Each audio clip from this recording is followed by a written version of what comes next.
Bunda, aku itu sering cemas ya di jalan dan juga di tempat kerjaan. Jadi untuk kecemasan ya, anxiety psikosomatis ini disebabkan oleh beberapa faktor ya. Biasanya ada trauma di masa lalu, ada stres atau depresi, dan juga ada hal-hal lain.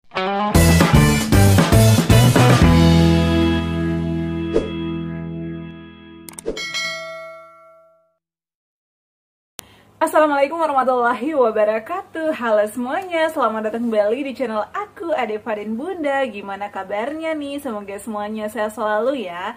Buat kalian pejuang asam lambung, GERD, anxiety psikosomatis, baik itu dispepsia organik maupun dispepsia fungsional, tetap semangat ya. Camkan di pikiran kalian kalau semua itu hanya sementara, insya Allah pasti sembuh. Terus terapkan 3P ya, pola makan, pola pikir, pola hidup sehat, dan juga pola tidur ya tentunya. Selain itu juga olahraga ringan secara teratur ya. Kalian gak usah takut, gak sendirian. Aku juga pernah di posisi itu. Alhamdulillah bisa melewati semuanya. Dan juga saat ini masih banyak yang berjuang ya. Jadi di Indonesia itu saat ini lagi banyak banget sensasi ya atau penyakit asam lambung, GERD, anxiety yang menyerang ya. Dan aku tuh setiap hari di chat sama kalian semua ya. Jadi banyak yang ngechat aku. Mohon maaf kalau misalnya aku nggak jawab, apalagi di IG ya. Kalau misalnya aku jarang buka IG, aku tuh hanya sekali-sekali buka IG.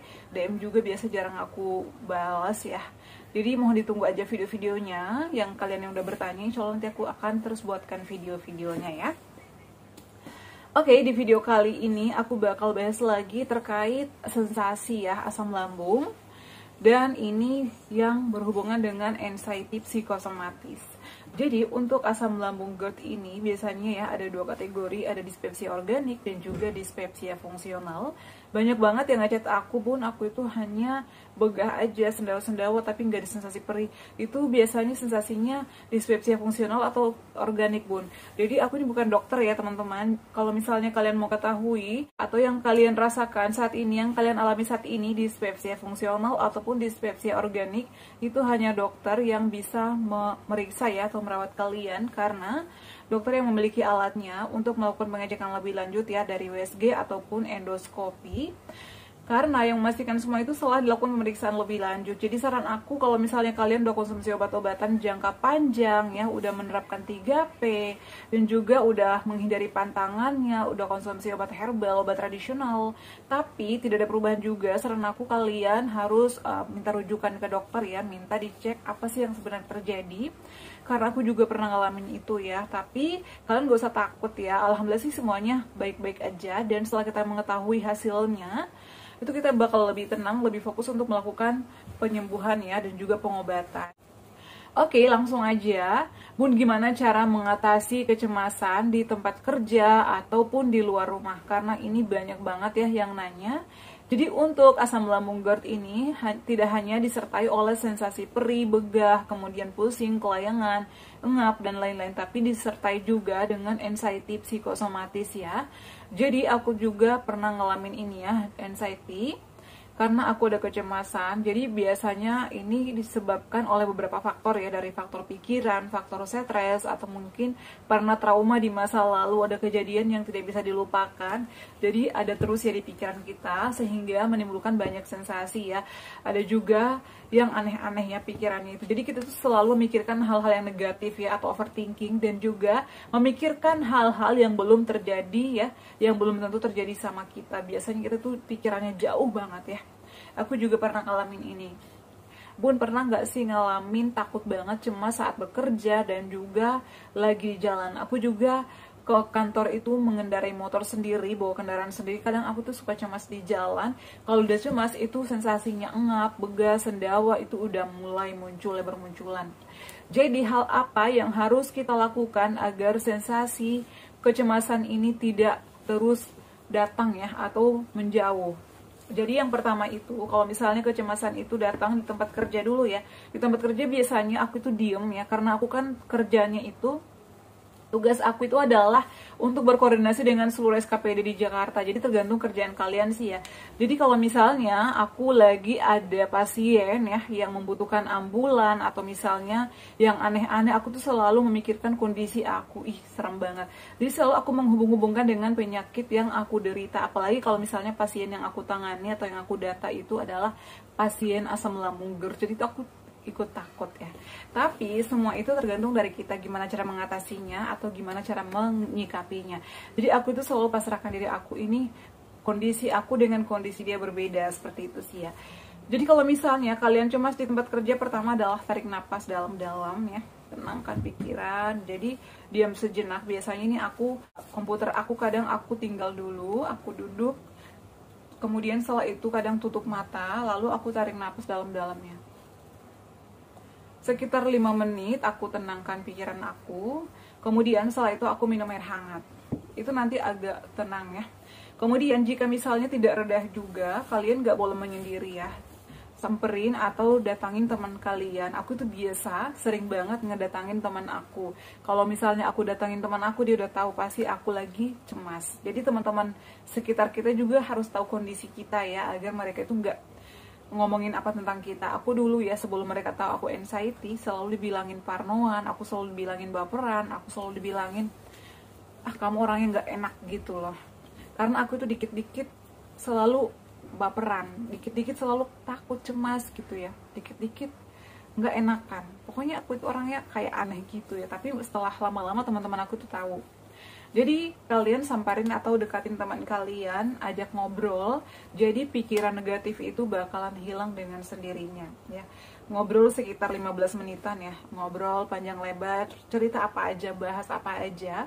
Kalau misalnya udah reda, baru kembali ke tempat atau ke tempat kerja kalian ya, ke kursi kalian. Tapi kalau misalnya udah cerita dan masih ada sensasi lagi ya, biasanya hanya beberapa saat hilang, kemudian muncul lagi, aku itu langsung dengerin musik kesukaan aku ya. Biasanya aku dari komputer atau juga dari HP aku ya. Jadi aku dengerin aja musik-musik yang aku suka, itu nanti bakalan hilang sensasinya ya. Kemudian kalau makan dan minum juga porsinya jangan banyak-banyak ya, nanti asam lambungnya naik lagi, bakalan banyak sensasi.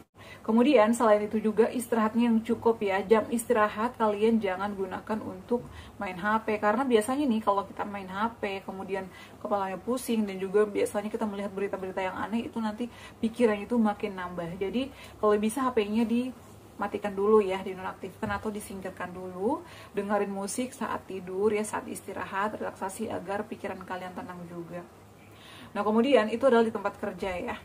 Kemudian jika misalnya kalian lagi di jalan nih, pada saat mau keluar rumah ya, kalau misalnya kendaraan roda 2 ataupun naik apapun, usahakan kalian kuatkan mentalnya. Aku itu kalau keluar dari rumah ya, udah sarapan, apalagi kalau mau berangkat kerja ya, sudah sarapan. Pokoknya sarapan itu aku harus nasi. Pada saat bangun tidur, aku minum air hangat. Setelah itu kadang aku buat tepung Garut ataupun air tajin.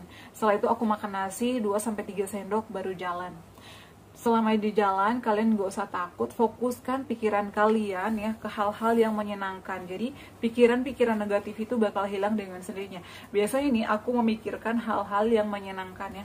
Nanti aku di kantor bakal ngobrolin ini nih ke teman-teman aku. Jadi kita harus memfokuskan pikiran kita sama satu hal. Jadi jangan terbagi-bagi.